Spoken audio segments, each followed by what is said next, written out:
What's up everyone, we're back. Valkyria Chronicles. Chapter 3, Part 4. As confusing as it is. Vasel Urban Warfare. Summons. So let's get going. In March of 1935, This is actually a pretty long chapter. the Empire began its invasion across Gallia's eastern border.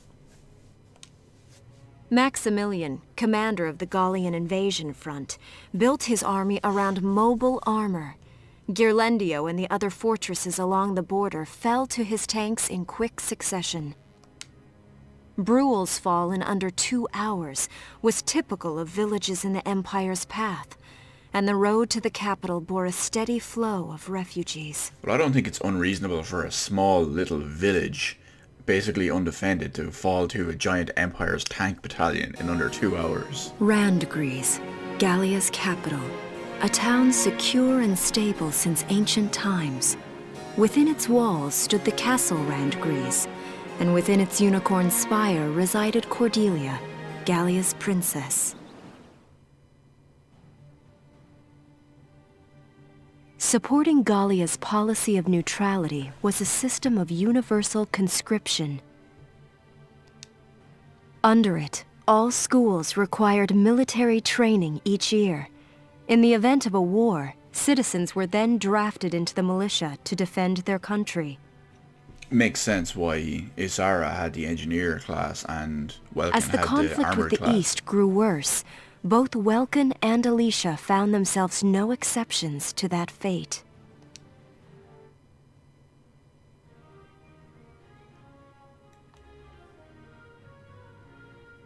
So these are my new digs. Oh, my uniform.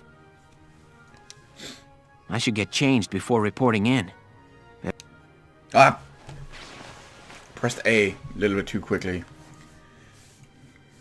Fresh off a nap. It's gonna happen. Flares, binoculars, a compass, and a map. Everything you need for a nice hike. Or combat. Or combat. Yeah, just going for a little bit of a hike. Let me just grab my combat bag. Yeah, okay.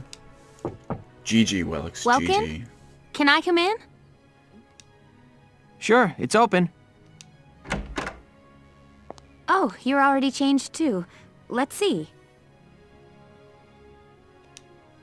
Not bad, not bad. You look good, actually.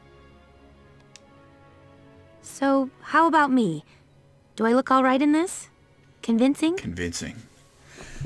I think it looks like an armored version of what she was already wearing. Which Let's is take a probably just look. what they were exactly going for. Yeah, you look fine. You wear it like a pro. Really? You're not just saying that? Of course not. You look tough. I like it. Oh, good. I was worried it looked kind of silly. No way. That plating on the back, it's like a coleopterate exoskeleton. Beetle-tastic. Welkin. You don't tell a girl she looks like a beetle. She's fishing for compliments, being all insecure, and that's the best you can come up. Oh my god. Colio what? And did you just say beetle? Welkin? What kind of girl wants to hear that she looks like a bug? Exactly. Alicia knows. Huh? Not just any bug. A rhinoceros beetle, king of the insects. Who wouldn't want that? Uh-huh. I guess I'll just try to take that as a very Welkin sort of compliment. Look at his face. He looks genuinely surprised that that is not an acceptable compliment for her. Tell me about that Good old scarf. Welkin. You've been wearing it since I met you. He's kind of your typical oblivious anime guy.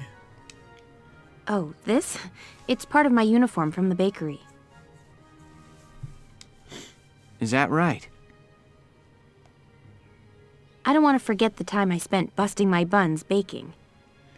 Busting my buns, making buns. I plan Why to is my keep wearing nose it so until I itchy can get tonight? back to manning the ovens again. That's great. Once you do, I'll be first in line to get some of that bread. Is that a promise? Well, I'll be sure to have plenty of it ready and waiting for you. Absolutely. Hey, if you're ready, we should probably go see the captain now. Just a little bit of that light flirtation. So part 2 of this chapter, Squad 7 is born. We've actually got a pretty important big voice actor in this one. Just listen to Faldio.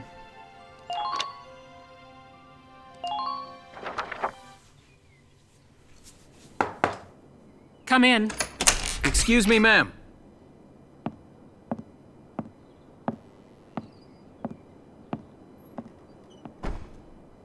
Galleon Militia enlistee Welkin Gunther, reporting for duty. Ma'am, Galleon Militia Enlistee Alicia Melchiot, also reporting for duty. I'm Captain Eleanor Varrot, commander of this regiment. Gunther, you're promoted to lieutenant. You'll be leader of Squad 7 now. Ma'am! Enlistee Melchiot, you're promoted to sergeant. You'll be under the lieutenant's command. Understood? Ma'am! What do you know? It is you. Here he is. Nice coincidence, huh, Welkin? Faldio? I had no idea that you'd enlisted. Yep. Now that there's a real war going on, I joined up. Pretty much all the officer and training boys are here just like you. You know each other. Yes, ma'am. We knew each other at university. Welkin was in science and I was in archaeology. And just look at us now. No archaeology or science. Looks like the two of us are studying war, I guess. Looks that way. It's good to see you. And you. That'll be all for now. There's a strategy briefing later today, but you still have time. Time for you to catch up. You'll be spending a lot of time on the post and in Randbreeze. They'll be your new home, so get to know them. That'll be all. Report back in time for the briefing. Until then, you're dismissed. So yeah, that's Faldio. Faldio is actually voiced, if you couldn't, whatever you want to call it, if you couldn't place it yourself, he's voiced by Robin Atkin Downes. Robin Atkin Downes is a pretty well-known voice actor, most commonly known these days for, what's his name? Kazuhiro Miller from Metal Gear Solid 5. So he's Kaz. He also does a bunch of other stuff as well. If you've watched the TV show The Strain, he voices the Master in that. He voices... oh, there's another one off the top of my head. The Crooked Man in The Conjuring 2. And I think he's the... I can't remember if he's one of the main characters or just a narrator of Tales of Symphonia. I think he's just a narrator. But yeah, it's a pretty big deal. Because this game is about 10 years old. So... anyway, there's a lot of tutorials here. So let's bang these out as quick as possible with a good explanation. Squad Barracks lets you see everyone who's actually in your squad. Tells you what type of unit they are. Welkin is a tank commander. Alicia is a scout. Rosie is a shock trooper. Largo is a lancer. And you can see what weapon they're using, the rating of their aim, the range versus personnel effectiveness versus armor effectiveness, ammo if it's area of effect, if it has an additional effect, and extra stuff they carry, like say grenades or ragnade, and the strength of their armor and all as well. And down the bottom it says their likes. Their likes are an extra cool little feature that you have to, or you really should take into consideration when filling out your squad. Basically, if you have two people who like each other very close and you go to say attack something or counterattack something, that person will join in on the attack or counterattack. So you basically get two attacks. So it's a good dichotomy. Is that the right word to use here? In a way that it keeps everyone unique and individual. It's like, oh, they like this person, and you know, it really helps you tailor make your squad. But of course you can just ignore it if you really want. So command room. It's good to see you doing the rounds. So the command room Welcome. is... sorry, Captain. The command room is where you get to pick who will be in your squad. You can have up to 20 units readily available in your squad, and granted you won't have 20 units in a level, but you get to pick from those 20 units. There's an overall bigger master list which you select the 20 from. So basically you pick your ones from there, bring them over, and then you, on each individual level, you pick the ones from that 20. This is the command room. Use it to structure your squad. She'll explain it better than I can. You will have access to both drafted and volunteer recruits. I know it predates it, but she looks like a little bit like Bayonetta. It's also Sega Platinum Games, whatever. Now that I think of it, Squad 7 is still short on soldiers, isn't it? I'll explain how this works. This is the master list. The recruits have all been assigned classes based on their talents. I should probably touch on the 5 classes, just so we're clear. So here we go. She'll give us the quick Cliff Notes version of it. First off, you have the scouts. Just like the name suggests, they'll be your eyes. Their best asset is their mobility. They can go out, collect intel, then make it back safely. So we covered that already. That, and a keen eye for enemies. A good scout can spot a man in tall grass from 100 yards. That comes at the price of firepower. Their job is spotting enemies, not taking them out. Having said that, they're not actually bad in combat. Next up, the shock trooper. They're the ones to break through enemy lines and clean up. They offer excellent offense and defense. As far as combat goes, they're as good as it gets. While they lack any specialized techniques, they also don't have any obvious shortcomings. Think of them as the least finicky unit in your squad, Lieutenant. So it's kind of your generic assault and defense ground unit. They don't have great mobility. It's not terrible, but their mobility is okay. Their biggest downfall, if you ask me, is the range of their machine gun. It's pretty small. After them, we have Lancers, then anti-tank units. They're critical when facing armored targets. Their purpose is pretty self-explanatory. In most cases, they're the only way to stop a tank. They're also well shielded from explosives, which conveniently includes tank mortars. Sadly, they're slow and weak to gunfire. Their limited ammo could also be called a drawback. She basically just covered everything on the Lancer, the anti-tank units. Changing gears, we have the Engineers. They handle supplies and perform combat support.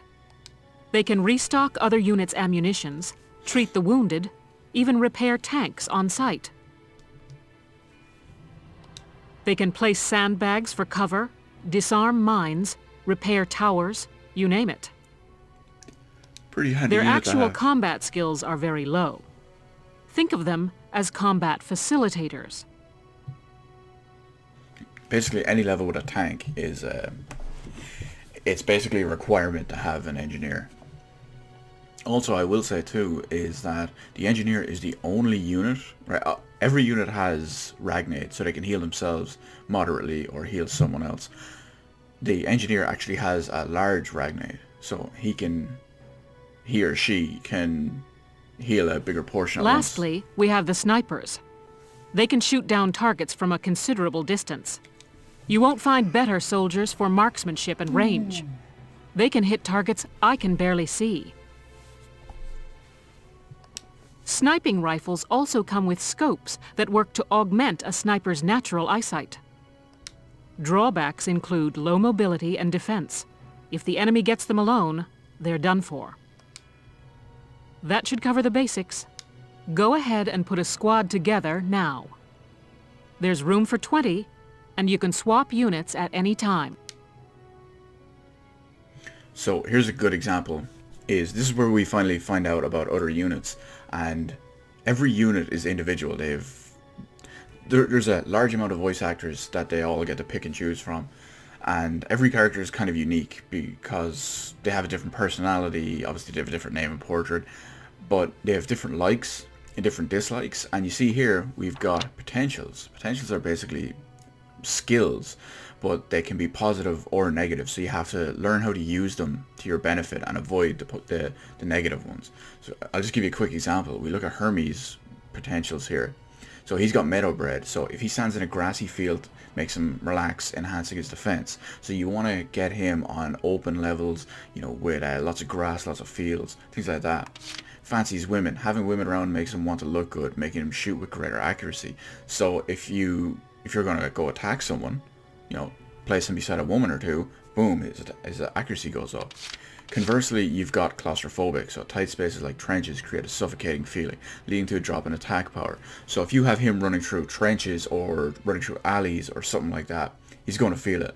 So it's a good way to kind of make everyone individual. And once I start picking characters and you see them in battle and their conversations and stuff, you really see where the individuality and diversity of all the characters comes in. I'm Hermes Kissinger. With me here, your squad will get twice the girls. And of course he fancies himself as a ladies' man. So let's see, who else do we want? Thank you, hello. I'm Ted Ustinov, and I've got some great new material for you.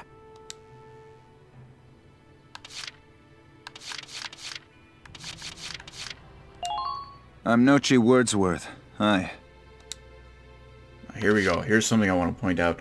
One of my favorite scouts that there is in the entire game is Aika. Now, why is that? Because this is a Sega game. If you don't remember Aika, especially if you're a JRPG or a big Sega fan, you should be ashamed of yourself. Because she is from one of the best, if not the best, Sega RPG of one of my friends is messaging me going emo about something, but she's from one of their other games. She's from Skies of Arcadia and Skies of Arcadia Legends, Dreamcast and GameCube respectively. But yeah, and if you look at her likes, who does she like? Vise. We all know who Vise is. Hey there, I'm Ika Thompson. I'll try my best. Sound good, Welkin? I just love using her just because, for the simple reason is she's Aika. She's not a bad unit either. Salinas Milton, at your service. And we got Vise as well. Some of these are actually randomized. There's a set list every time you start the game, but let's just say there's 20 units here. So maybe 12 of them are set, and then there's other ones that are not set. They're randomized. So we've got Vise.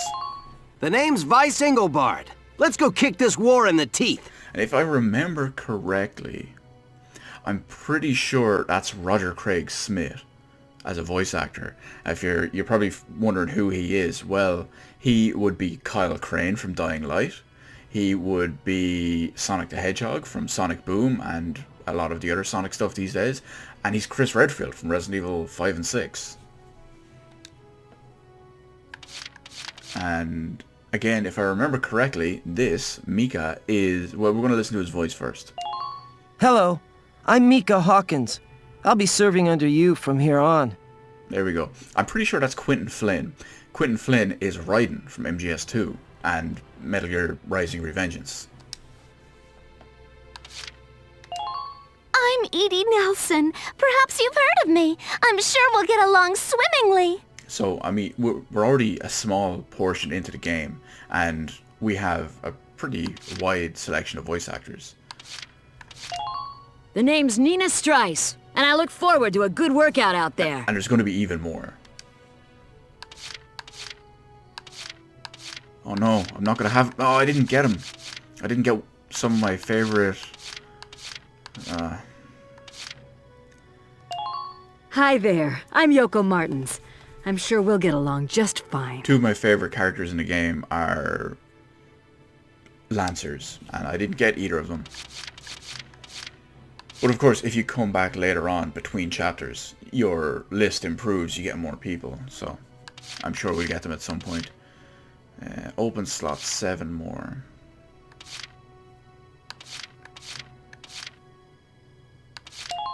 The name's Walter Nash, buddy. Pleasure to be working with you. So I always take Herbert. Herbert Nielsen is me. I mean, yeah, I'll try. And Ramsey. I'm Ramsey Clement. Hey. You're also going to see my favorite sniper. It's not Oscar. Hey, I'm Oscar Baylor. Thanks for taking me on board. It's Catherine. For the simple reason is being Irish, we're always so underrepresented in games. So we have Catherine O'Hara with a big dirty Irish name, and listen to this. Hello, I'm Catherine O'Hara. I look forward to joining you all. Big dirty Irish accent. So she is my favorite sniper. Hello, I'm Claudia Mann. I'll do my best to live up to your expectations. So we've one more. Let me see. 1, 2, 3, 4, 5. 2, 3, 4, 5, 6. We will take one more regular scout. I'm Cherry Steinen, like with a J. It's silent, but, I'm not. Well, feel like you've struck a balance? Come back anytime you'd like to adjust your squad. As time passes, we'll have more recruits to choose from, so keep an eye on that list. So yeah, there she is. She's explaining it. Basically, you just come back after. It's not so much after every chapter, but I believe it's after every battle. But most chapters for the majority of, or at least the early parts of the game, only have one battle per chapter. Oh, and all the recruits go through training together, so they're all ready for combat. That'll make more sense now in a second. They'll be at the same level as the rest of the team you've taken into the field. You can swap out members without the worry of losing the benefit of their experience. Trust in your own judgment and pick a team you know you can work well with. That should be enough to get you started. You can figure out the rest as you go. Wow. Squad leader's a lot of responsibility. Indeed, Welkin. Indeed. Come to think of it, Valdio's heading up Squad 1, isn't he? I believe Valdio's squad is called Diamond Dogs. I wonder if he's off sorting through this stuff now, too.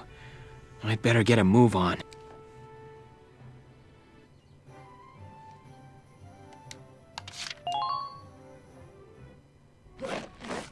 Welcome to your worst nightmare. I'm the guy who's gonna whip you lazy blobs into shape. Still, I can't work miracles here. No amount of drilling beats real combat experience. I want you all to go out there, kick some imp tail, and then show me what you learned. I will train that experience into something you can actually use. Level you bums up. But don't go trying to hog all the glory. A squad's a team, and we got no need for stars. You will train as a class, and level up by class. Scout level 2, Scout level 3. You get it? So this is where it ties in back to what Captain Varrot said a moment ago, that even the new recruits have the same battle experience. When the scouts level up, that means each and every one of them goes up that level. You hear me, maggots? Any of you think he's better than the rest of the team, go home now! All right. Now I'll show you lowlives how this whole thing actually works. It ain't complicated. First you go out there and fight, then divvy up that experience here. Once the experience you cram into a soldier class clears a set amount, it'll level up. Picking which class to level up and when is your job as the squad leader. I personally like to level up everything. Train all you want. I've got all day. So for example, I max this, and Shock Trooper, and Lancer, Engineer, and Sniper. I'll probably have enough experience to You're better level than up maybe this. 2 more. Push those limits. So I'll push those at the start of or I'll do them now in a second at the start of this level. Good work, maggots! You're one level closer to human. Looks like that session beat a new potential out of the Lancers. Oh, that's handy. So as you level stuff up, not only do they get stronger, better stats and all as well, but they can unlock new potentials. Looks like that session beat a new potential out of the snipers. Let me see if I have enough. No, I don't have enough for 2. So we're gonna go with scouts for the moment. Bite the bullet! No pain! No pain, no gain. Good work, maggots! You're one level closer to human. Okay. Got it? That's how training by class works. Now get out there and rack up some experience. Oh, and there's one more thing to add. Sometimes leveling up a unit class will unlock a hidden potential in them. You can think of potentials as the natural abilities your soldiers have inside them. Those abilities will form a big part of your strength in the field, so keep them in mind. Other times, leveling up a class will earn you clearance for a new order. I'll explain orders now in a second. Here, as long as we're talking about it, I'll teach you a classic. A real golden oldie. So we've learned Evade Boost. This order raises one ally's evasion skills. So orders are used in command mode. They actually use multiple different variants of, or multiple different amounts of command points, CP. So they can be used for things like boosting one ally's evasion, boosting an ally's defense, boosting an ally's attack, boosting an ally's anti-tank capabilities. They can be used to call in a sniper strike on certain enemies. They can be used to emergency evacuate a critical enemy or critical ally. So it's all down to using your CP wisely on orders and units. Orders are special commands you can give out as the squad leader. They can save your tail. It doesn't take a genius to see that leveling up your soldiers is the best way to beef up your squad. The soldiers will get stronger, and you just might unlock new potentials and orders. All that just from me working you sorry bums into the dirt. I just hope you maggots are ready for a real workout the next time I see you here. Ah, we'll be fine. Throw some more experience in, we're good to go. So, R&D facility, and then we're back off to the main part of the game. Welcome to R&D, man. What can I do you for? The first time you unlock everything that we're at now, it takes longer because we've got all these tutorials that we have to go through. Huh? Wait, I know that insignia. You're Lieutenant Gunther, aren't you? I knew it! Man, I've heard about you! That evacuation at Brule was just... wow! Protecting a tiny life in the middle of all that slaughter? Man! Man! Leon knows what's up. He's your hype man. Oh, Lieutenant, you're good people. You get all my respect and then some, bro. What's going on, Leon? I could hear you from clear across the hangar. Oh, Casey, check it out! It's Lieutenant Gunther! He's the man! Sorry about him, Lieutenant. He's like this all the time, I'm afraid. But where are my manners? I'm Kreese Cherney. I'm training here as a mechanic. Oh, and I'm Leon Schmidt, but just call me Leon, bro. I'm your boy. So, Lieutenant Gunther, what brings you down to R&D today? We do work here on weapons development, making upgraded weapons and equipment. And that includes rifles and machine guns. We can even soup up your tank. Of course, research expenses aren't cheap. And that's where our money comes into play. With rifles and other firearms, we'll mass-produce new models as they're developed. You won't have to worry about making enough for your squad. We'll outfit them. For tanks, you can upgrade the baseline performance of the body itself. I'll get into all this in more specifics once they're done explaining it. Or develop optional parts that you can add on to tweak out its specs. Right. You can choose which optional parts you want in the Tank Equipment section. Come in any time and make adjustments based on the needs of the operation at hand. So about outfitting tanks. Development work on tanks happens in the form of body enhancements, tread and weak point improvements, and attack support. Body enhancements mostly reinforce the gun barrels and body armor to improve its base stats. Tanks will automatically be given the best body type you have developed. You decide whether to favor attack or defense, and altering body types gives your tank a different outward appearance. Improvements to the treads and weak point and attack support take the form of parts that can be added to tanks to enhance their abilities. Each part has a set size in blocks. You decide how to fill the 4x3 block storage capacity in the Edelweiss. Pick the optional parts that best fit your own personal combat style, which I'll explain now in a second. So here's where we upgrade our weapons. So this is the weapon we currently have at the moment. It shows all the main stats of it, the aim rating, the range, the versus personnel damage, the versus armor damage, how many shots, if it's an area effect or if it has an additional effect. So let's go. This one we see it's an accuracy boost. Whew, it's done. So now everyone that previously had a Galleon 1 rifle now has a Galleon 2 rifle automatically. It's great. So we'll upgrade our machine gun in the same way. All set for you. We'll upgrade our anti-tank lance. Whew, it's... Our sniper rifle. Here you go, bro. All done. There's more to the weapons later on, but we'll cover that when it comes to it. No upgrade for the grenades just yet. Upgrades for uniforms. It's a defensive upgrade. Here you go, bro. All done. Applies to every infantry unit except for lancers, because they use these. All set for you, bro. It's done. And that's it. So now we look at the tank. This is done a little bit differently. So body enhancements, you just buy and upgrade whatever, and they automatically apply. Whew.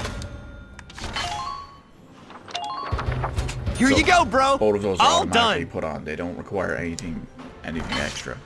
Then you've got all these other ones. So these are the ones that you want to pick and choose based on your tank, the level at hand, and your own playstyle.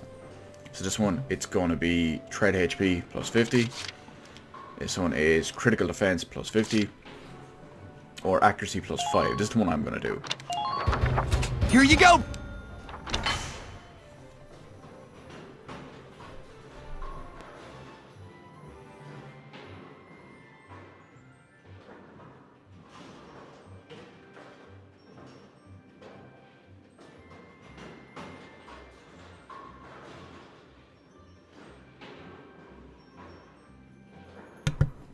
Sorry about that, I had to fight off a really powerful sneeze that I was trying to do off camera, but yeah, it didn't happen in the end, but either way. So this is the Edelweiss tank thing. So in the list on your left is where we pick our upgrades. Tells you what they do down the bottom, and once you actually pick them, you have to fit them somewhere onto this grid.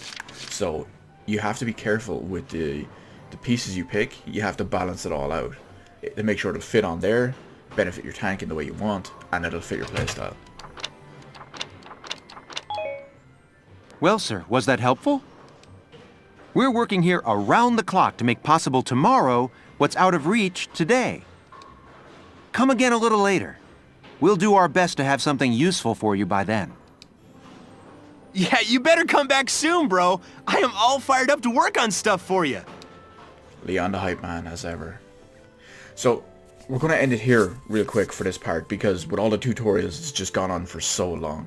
So we'll get back to the next part in the same chapter momentarily.